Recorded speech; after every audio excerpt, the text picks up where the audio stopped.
This week, we're gonna unveil the truth of Ohio State Reformatory in Mansfield, Ohio. This enormous prison was notorious for violence and poor condition and is considered one of the most haunted places in the US. Opening on September 15, 1896, Ohio State Reformatory was constructed in Mansfield, Ohio, on top of the former site of Union Army training ground in the Civil War. At current day, the main building of the reformatory has gargantuan footprint of 250 square feet. In fact, the 6-story east cell block containing 600 cells in the largest freestanding steel cell box in the world. The architecture, conceived by the architect Levi T. Schofield, is Gothic in nature, invoking the feeling of a castle. Condition inside the prison mixed with the design would earn the reformatory the unaffectionate nickname of quote,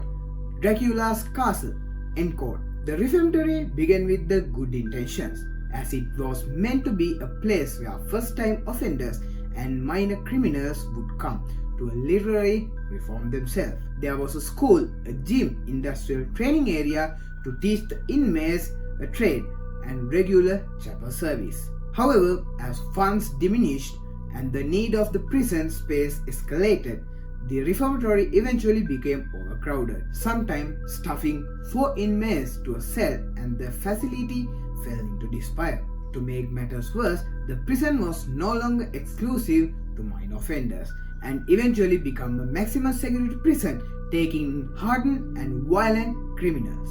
As the population increased and the condition worsened, mistreatment from the guards became commonplace. For instance, as early as July 15, 1898, a story ran in New York Times stating 45 prisoners were hung by their thumbs after going on a strike because they no longer had access to tobacco. They were also given only 1 meal per day as a punishment. The condition inside the reformatory eventually led the prison being shut down permanently in 1990. During its time as working prison, this was played home to 154,000 inmates, some of whom never walked out. Whether it was violence or a disease, at least 250 perished during their times at the reformatory, and at least 1 guard was killed by the inmates. While some deaths were the result of the violence from the other inmates, other deaths were self-inflicted. It's said that one inmate named James Lockhart covered himself with turpentine stolen from the prison furniture shop and set himself on fire in his cell. James' spirit is considered one of the most violent within the prison. Another less graphic death that occurred in the prison happened in the warden's living quarters. On November 5, 1950, Helen Glattek,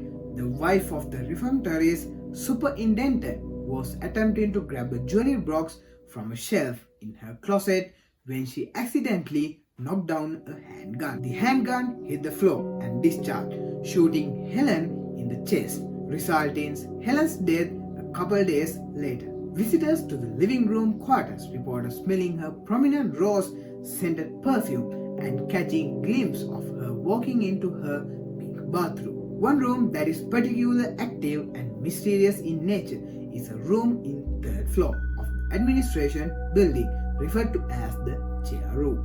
The room, which is one of the only rooms in the reformatory without windows, has a single chair sitting in the center of it. Paranormal investigators claim that when the chair is moved from the center of the room, the chair will return to the center of the room on its own.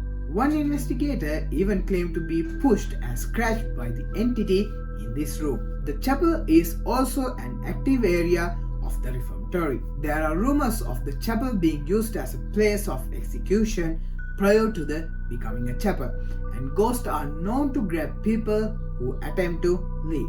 When it's come to the guards with the pension of doing out punishment, our last location is perhaps the darkest place referred to as the Hall. The Hall was the name given to the solitary confinement cell block of the prison. The block was reserved for those who were being punished. Legend has it that in the late 1930s, as a punishment for riot, 120 prisoners were forced to shove themselves into 12 solitary confinement cells for a week without food. This incident reportedly resulted in madness and some deaths. Reportedly, horrifying happening occurred in the hall, including an inmate hanging himself, a guard being killed by an inmate lighting himself on fire. One instance where two inmates were entered the hall together and only one walked out with the other being discovered dead, his body stuffed under the bunk. In other words, this is rather horrible place. And as with most horrible places, we'll investigate it individually. After hearing the unsettling stories of the Ohio State Reformatory, I can see why many people see this prison is haunted. And what's your thoughts of this prison? Is it haunted or not? And what mystery do you want next? Let me down below in the comment section and hit the subscribe button and the bell icon. See you on the next video and your boy is out. Peace.